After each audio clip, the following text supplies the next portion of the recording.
जंगल में सारे पक्षी अपना पेट पालने के लिए कुछ न कुछ काम किया करते थे।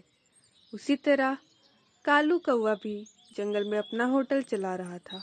अब देखते हैं कालू कौवा का होटल चलता है कि नहीं। कालू के होटल में 8 कमरे थे। वे इसे और भी बड़ा बनाना चाहता था, पर उसका होटल नहीं चल रहा था। कालू अपने होटल के बाहर अपने कस्टमर की राह देख रहा था। दिन गुजरते जा रहे थे, कोई भी कस्टमर नहीं आ रहा था। इस वजह से कालू काफी नाराज था। तभी पारुल चिड़िया वहां आ जाती है। कालू भैया, आप इतना उदास क्यों बैठे हैं? ग्राहक नहीं आ रहे हैं क्या? क्या कहूँ पारुल, मैं तो बर्बाद हो गया हूँ। मैंने अपनी सारी पूंजी इस होटल बनाने में लगा दी, पर ये होटल नहीं चल रहा है। जब से मैंने इसे शुरू किया है, तब से एक भी ग्राहक नहीं आए। पारुल चिड़िया कालू कौवे की परेशानी देख एक उपाय सोचती है। कालू भैया, क्यों न हम एक उपाय करें? पारुल, कौन सा उपाय? आखिर तुम क्या कहना चाहती हो? क्यों न हम कुछ पोस्टर छपवा देते हैं, जिससे आपके होटल के बारे में लिखा होगा, और हम इसे पूरे जंगल में लगा देते हैं। जब कोई भी हमारा पोस्टर देखेगा, वह हमारे होटल में आ जाएगा। हाँ पारुल, हम ये भी करके देखते हैं। कालू ढेर सारे पोस्टर छपवा के ले आता है। फिर दोनों मिलकर पूरे जंगल में पोस्टर लगवा देते हैं। पोस्टर लगवाकर वो दोनों जंगल के होटल में आ जाते हैं। पारुल, हमने तो हर जगह पोस्टर लगवा दिया, देखते हैं आगे क्या होता है। कई दिन गुजर जाते हैं। तभी पास वाले जंगल से ढेर सारे पक्षी आते हैं। अरे भाई, हम ये कौन से जंगल में आ गए? हमें यहाँ रहने के लिए कोई इंतजाम करना होगा। तभी दूसरा पक्षी कहता है, भैया, लगता है ये कोई होटल का पोस्टर है। अरे हाँ, चलो हम यहीं पर चले जाते हैं। सारे पक्षी कालू के होटल आ जाते हैं। रात होने के कारण कालू कौवा सो रहा होता है। भाई साहब, अरे ओ भाई साहब। कालू अचानक जाग जाता है। हाँ जी, कहिए, मैं आपकी क्या सहायता कर सकता हूँ? हमने जंगल में लगाए कुछ पोस्टर देखे, जिसमें आपके होटल के बारे में लिखा था। तो क्या आपके होटल में रूम खाली है? हम प्रदेश से आए हैं और हम बहुत तादाद में हैं। अगर रूम खाली है तो हम आपके होटल में रुकना चाहते हैं। हमें लगभग 8 कमरे चाहिए। हाँ हाँ, आपने ठीक देखा। हमारे पास 8 कमरे खाली हैं। आप निश्चित हो जाइए, आपको कोई परेशानी नहीं होगी। आइए और कमरे देख लीजिए। कालू कौवा एक पक्षी को होटल का कमरा दिखाने लग जाता है। वाह, इस होटल के कमरे तो बहुत ही अच्छे हैं। हम सब तैयार हैं। कालू कौवा और परदेसी पक्षी नीचे आ जाते हैं। तभी पारुल चिड़िया भी वहां आ जाती है। सब कुछ तो ठीक है यहाँ पर, कोई रूम सर्विस के लिए दिखाई नहीं दे रहा। क्या करूँ, रुकूं या जाऊं? नहीं नहीं, मैं हूं ना। मैं कालू भैया के होटल में रूम सर्विस का काम करती हूँ। हमें खाने पीने नहाने की सभी व्यवस्था चाहिए। क्या आपके होटल में ये सभी व्यवस्था है? जी, हमारे होटल में सभी व्यवस्था है। आप निश्चित होकर यहाँ रुक सकते हैं। ठीक है, पर आपके होटल का किराया कितना है? वो हम अभी चुकता करेंगे, क्योंकि हमें सुबह जल्दी निकलना होगा। एक कमरे का किराया 1 अनाज की बोरी है। यहाँ तो सब हमारे जंगल से भी सस्ता है। ये लो, 8 कमरे की 8 बोनी। ये लीजिए सर, कमरे की चाबियाँ। 1 से 8 नंबर तक कमरे हैं। सारे पक्षी कमरे की चाबियां लेकर अपने अपने कमरे की तरफ निकल पड़ते हैं। पारुल, हमने तो कमरे दे दिए, पर क्या हम ये जिम्मेदारी निभा पाएंगे?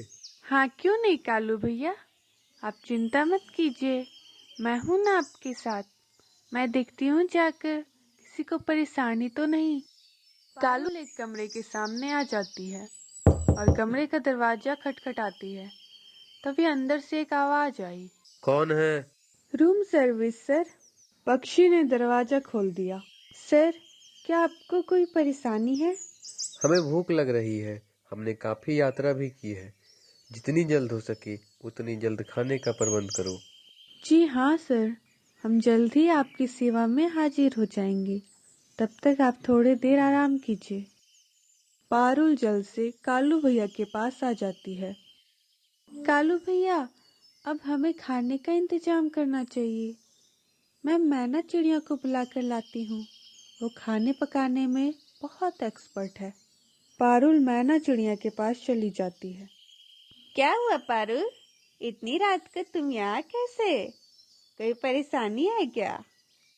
नहीं नहीं, परेशानी तो नहीं, पर हमें तुम्हारी मदद की जरूरत है। तुम खाने बनाने में माहिर हो, क्या तुम कुछ पकवान हमारे लिए बना सकती हो? कालू भैया के होटल में परदेश से कुछ मेहमान पक्षी रहने आए हैं, उन्हें रात का भोजन बनाकर देना है। कालू कौवा तुम्हें नाराज नहीं करेगा, तो बदले में तुम्हें जरूर कुछ देगा। नहीं पारुल, मुझे कुछ नहीं चाहिए। ये तो मेरा फर्ज है कि मेरे से जितना हो सके मैं अपने पड़ोसियों की मदद करूं। चलो पारुल, मैं अभी चलती हूँ तुम्हारे साथ। दोनों कालू कौवा के पास आ जाती है। मैना चिड़िया, इतनी रात होते हुए भी तुम हमारी मदद करने आई, तुम्हारा बहुत बहुत शुक्रिया। कालू भैया, यह एहसान बाद में चुकाना, पहले मुझे रसोई दिखाओ, वरना मेहमान नाराज हो जाएंगे। पारुल चिड़िया मैना को किचन दिखाती है। चलो, मैं भी खाने पकाने में तुम्हारी मदद कर देती हूँ। दोनों मिलकर खाना पकाने लगते हैं। कालू कौवा उन दोनों का इंतजार कर रहा था। तभी एक परदेसी पक्षी वहां पर आ जाता है। हमें बहुत भूख लगी है, क्या आप थोड़ा जल्दी नहीं कर सकते? हाँ सर, बस थोड़ी ही देर, भोजन बस तैयार है। तब तक आप जंगल का मीठे फलों का स्वाद ले। चलिए, मैं आपको ले चलता हूँ। कालू फलों की टोकरी पक्षियों के सामने रख देता है। सब ताजे फल को देखकर बहुत खुश हो जाते हैं। वाह भाई वाह, आपके यहाँ के फल तो देखने में बहुत सुंदर है। हाँ सर, दिखने में भी और खाने में भी। जरा चक्कर तो देखिए। परदेसी पक्षी सब मिलकर खाने लगते हैं। वाह, मजा ही आ गया इन्हें खाकर तो। जब हम परदेश वापस जाएंगे तो कुछ साथ हम इन्हें लेकर जाएंगे। हाँ हाँ, क्यों नहीं। ये तो हमारे लिए बहुत ही खुशी की बात है। आप थोड़ा रुकिए, मैं अभी जाकर देखता हूँ कि खाना तैयार है या नहीं। कालू कौवा नीचे आ जाता है। पारुल और मैना खाने को सजा रहे थे। कालू को ये सब देखकर बहुत खुशी होती है। कालू भैया, भोजन तैयार है, चलिए हम एक एक करके कमरे में जाकर भोजन को दे आते हैं। दोनों परोसा हुआ भोजन लेकर एक एक कमरे में गए और सबको भोजन दिया। सबने खुश मिलकर भोजन का आनंद लिया। पारुल, पता नहीं भोजन कैसा बना है, कोई कुछ नहीं बोल रहा। अब चिंता मत करो कालू भैया, सब ठीक है। क्या आपको पता नहीं, मैना जब भी खाना बनाती है बहुत ही स्वादिष्ट रहता है। रात हो गई थी और सारे पक्षी भी सो गए थे। कालू और पारुल रात भर जाग रहे थे। उन्हें परदेसी पक्षी का ख्याल जो रखना था। सूरज बस उगने ही वाला था। तभी एक पक्षी वहां पे आ जाता है। चलो भाई साहब, अब हम चलते हैं, हमें बहुत दूर जाना है। हमें आप अपने जंगल के कुछ मीठे फल दे दीजिए। कालू ने पक्षी से कहा। हाँ हाँ, जरूर। कालू 2-3 टोकरियां फल उन्हें दे देता है। ये लो तुम्हारी बख्शीश। तुम्हारी जैसा होटल तो हमने आज तक नहीं देखा। हमने आज तक बहुत सफर किया है, पर ऐसी सुविधा हमें कहीं नहीं मिली। नहीं नहीं सर, बख्शीश की कोई जरूरत नहीं। आपको हमारी सुविधा अच्छी लगी, इसी में हम बहुत खुश हैं।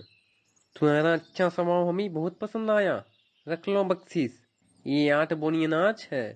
अब हम चलते हैं। ठीक है सर, पर आपसे मेरी एक विनती है। अगर आप अगले साल हमारे जंगल आए तब हमारे होटल में ही रुकिएगा। हमारा होटल आपकी सेवा में हाजिर है। हाँ हाँ, जरूर। ऐसा कहकर सारे पक्षी वहां से चले जाते हैं। कालू जाते हुए पक्षियों को धन्यवाद कर रहा था। पारुल, ये बस तुम्हारी वजह से हुआ है। अगर तुम मेरी मदद नहीं करती तो ये सब मुमकिन नहीं होता। ये लो सब, ये तुम रख लो। इसकी क्या जरूरत है कालू भैया? कालू कौवा और पारुल चिड़िया बहुत ही ज्यादा खुश थे। आखिर कालू का होटल जो चल पड़ा था।